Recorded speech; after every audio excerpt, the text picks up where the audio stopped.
आज सदर मुमलिकत की जानिब से फौज के सबसे बड़े दोनों आला अफसरान को एजाज़ात से नवाजा गया।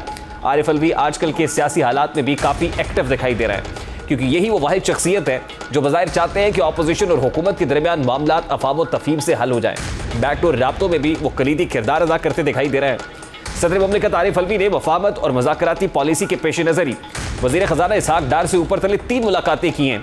इन मुलाकातों में मुल्क में जारी कशीदगी को कम करने के लिए भी बातचीत की गई है। आरिफ अलवी की हुकूमत से मुज़ाकरात कराने में किरदार को उनकी और उनकी जमात की मजबूरी भी समझा जा रहा है, क्योंकि वो जानते हैं कि उनकी पार्टी के सरबराह अपनी ज़िद और हठधर्मी की वजह से जमात को ऐसी बंद गली में पहुंचा चुके हैं जहां से निकलने के लिए उन्हें किसी न किसी NRO की ज़रूरत होगी। वो इन ख्यालात का इजहार इन बातों से भी कर रहा है कि असम्बलियों से निकलने का फैसला गलत था।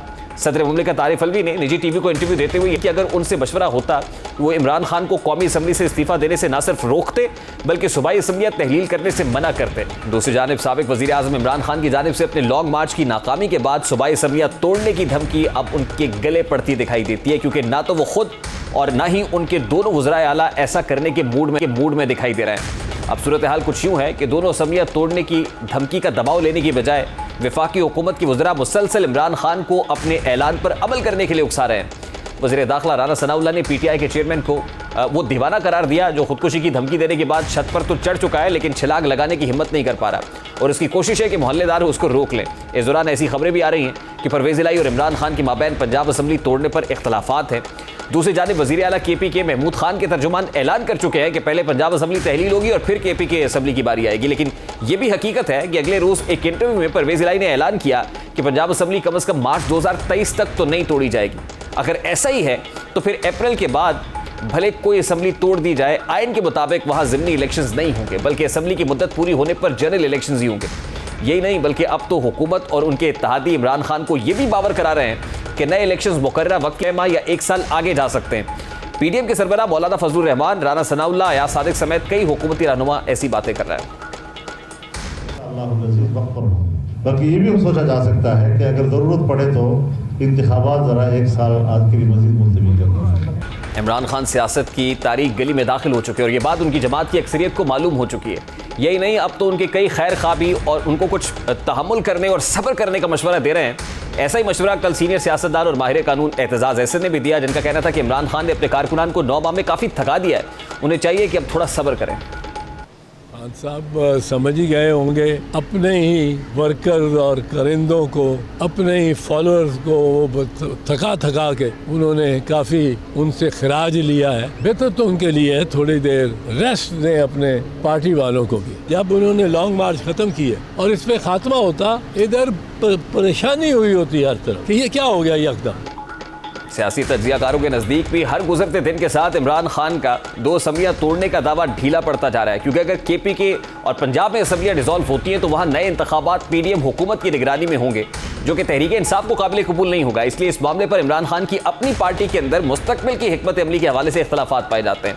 पार्टी के एक तबके को लगता है कि हुकूमत तहलील करने का फैसला फ़ायदे की बजाय ज़्यादा नुकसानदेह हो सकता है। दूसरी तरफ पाकिस्तान मुस्लिम लीग नून के लिए खासी जो है वो अच्छी खबरें सामने आ रही हैं।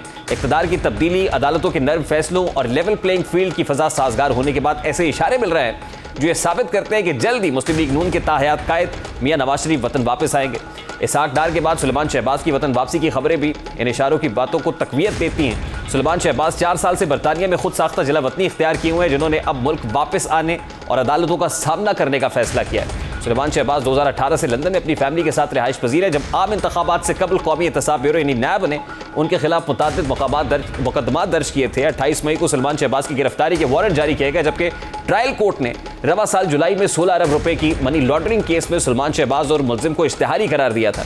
सुलेमान शहबाज की वापसी को लेकर इस्लामाबाद हाई कोर्ट में उनकी हिफाजती जमानत की दरखास्त दायर की गई, जिसकी इब्तदाई समाअत के बाद अदालत ने उनकी दरखास्त मंजूर करते हुए FIA को वतन वापसी पर उन्हें गिरफ्तार करने से रोक दिया है और सुलेमान शहबाज को 13 दिसंबर को अदालत में सरेंडर करने का हुक्म दे दिया है। समाअत के दौरान सुलेमान शहबाज के वकील अमजद परवेज अदालत में पेश हुए। वकील ने अदालत को आगाह किया कि सुलेमान शहबाज 11 दिसंबर को सऊदी एयरलाइन से वतन वापस पहुंचेंगे। उन्होंने इस्तदा की कि वतन वापसी पर वो अदालत के सामने पेश होंगे, इसलिए उन्हें गिरफ्तार न किया जाए। चीफ जस्टिस आमिर फारूक ने कहा कि फांसी जमानत के लिए इन पर्सन यानी खुद हाजिर होना जरूरी है, जिसके बाद दरखास्त गुजार के वकील ने कहा कि सुलेमान शहबाज 11 दिसंबर को सऊदी अरब से इस्लामाबाद एयरपोर्ट वापस आ रहे हैं। वो लाहौर में मुतल्लिका फोरम पर पेश होना चाहते हैं। वकील ने अदालत आलिया को आगाह किया है कि अदालत माजी में भी इस तरह की हिफाजती जमानत देती रही है। बाद अदालत ने हिफाजती जमानत मंजूर करते हुए समाअत 13 दिसंबर तक मुलतवी कर दी और सुलेमान शहबाज को एयरपोर्ट पर गिरफ्तार करने से रोकने का हुक्म जारी कर दिया है। दूसरी जानिब सुलेमान शहबाज ने वतन वापसी से कबल पीटीआई को सख्त तनकीद का निशाना बनाया और कहा है कि हमारी फैमिली के बुजुर्गों, बच्चों और खवातीन को सियासी इंतकाम का निशाना बनाया गया, झूठे केसेस बनाए गए, मीडिया ट्रायल किया गया, लेकिन वक्त गुजरता गया। शहबाज शरीफ ने उनके साहबजादे का कहना था कि इमरान खान कहते नहीं थकते थे कि 500 अरब रुपए उन्होंने फॉरेन अकाउंट्स में रखे हुए हैं। मैं आज इमरान खान से पूछता हूं कि वो 500 अरब कहां हैं। उन्होंने सिर्फ पाकिस्तान नहीं, इंग्लैंड की अदालतों में हमारे खिलाफ केसेस किए। एनसीए का मशहूर जमाना केस सबके सामने है। सुलेमान शहबाज अपने ऊपर तमाम तर केसेस को सियासी केसेस बता रहे हैं। 4 बरसों में शरीफ फैमिली पर कोई भी केस या करप्शन साबित नहीं हो सकी।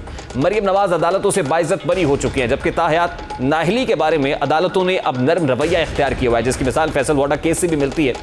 ये सारे अवाम नवाज शरीफ के हक में दिखाई देते हैं ये सारे फैसले, और इसलिए कहा जा रहा है कि जल्द नवाज शरीफ वतन वापस पहुंचेंगे। दूसरी तरफ शरीफ फैमिली पर कायम किए गए तमाम मुकदमात भी सियासी नौयत के मालूम होते हैं, क्योंकि किसी एक मुकदमे में भी उन पर कोई जुर्म साबित नहीं किया जा सका है। यही बात गुज़श्ता रोज़ मुआविन खुसूसी इरफान कादिर ने हमारे प्रोग्राम में की कि नवाज शरीफ पर होने वाले तमाम मुकदमात सियासी थे जो जल्दी ख़त्म हो जाएंगे। देखिए, मैं तवातर के साथ पिछले 3-4 साल से ये बात कर रहा हूँ। मियाँ साहब का फ़ैसला बिल्कुल गलत कि मियाँ नवाज शरीफ ख़ास तौर पे जब से मरियम भी एक्विट हो गई हैं तो अनकरीब मियाँ नवाज शरीफ भी बरी ज़िम्मा हो जाएंगे इन तमाम केसेस से, और वो न सिर्फ के अहल होंगे आइंदा इलेक्शन लड़ने के, बल्कि माजी की जो उनकी जो फैसले हैं, कन्विक्शंस हैं, वो सब ओवरटर्न हो जाएंगी।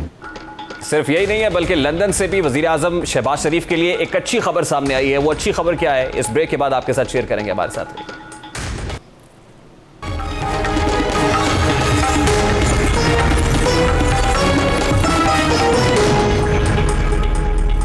Welcome back. लंदन से सबसे बड़ी और अहम खबर यह है कि बरतानवी अखबार डेली मेल ने वज़ीर आज़म शहबाज शरीफ से माफ़ी मांग ली है और डेली मेल की जानिब से ये मौक़िफ़ अपनाया गया है कि तस्लीम करते हैं कि शहबाज शरीफ ने कोई गलत काम नहीं किया है। नैब की जानिब से डेली मेल को शहबाज शरीफ और उनके ख़ानदान पर जो इल्ज़ाम लगाया गया था वो बताया गया कि नैब ये प्रॉप कर रहा है कि शरीफ ख़ानदान ने सैलाब ज़दगान से मुतालिक जो रकम आई थी डेफिट के तहत, उस डेफिट के तहत भेजी गई रकम में खुर्द बुर्द की है, और इस खुर्द बुर्द के इल्ज़ामात के तहत नैब ने ये स्टोरी डेली मेल के साथ शेयर की। डेली मेल ने ये स्टोरी छाप दी और डेली मेल अब अपने मौक़िफ़ में ये बता रही है कि हमें तो नैब ने ये बताया था कि इस तरह की इन्वेस्टिगेशंस जारी हैं, लेकिन हमें यह मालूम हुआ है कि शहबाज शरीफ ने कोई गलत किया। जिसके बाद पाकिस्तान तहरीक इंसाफ और साबिका मुशीर दाखिला व एहतसाब शहजाद अकबर जो बड़ी बड़ी प्रेस कॉन्फ्रेंसेस करते थे, डेली मेल का हवाला देते थे और फिर ये कहते थे हरजाना करे, हरजाना हुआ, और आज शहबाज शरीफ उसमें सुरखुरू हो गए। प्रोग्राम का वक्त अपने इख्तिताम को पहुंचा है। आपसे मुलाकात होगी इंशाअल्लाह कल। अपना रखिए ख्याल। अल्लाह हाफ़िज़।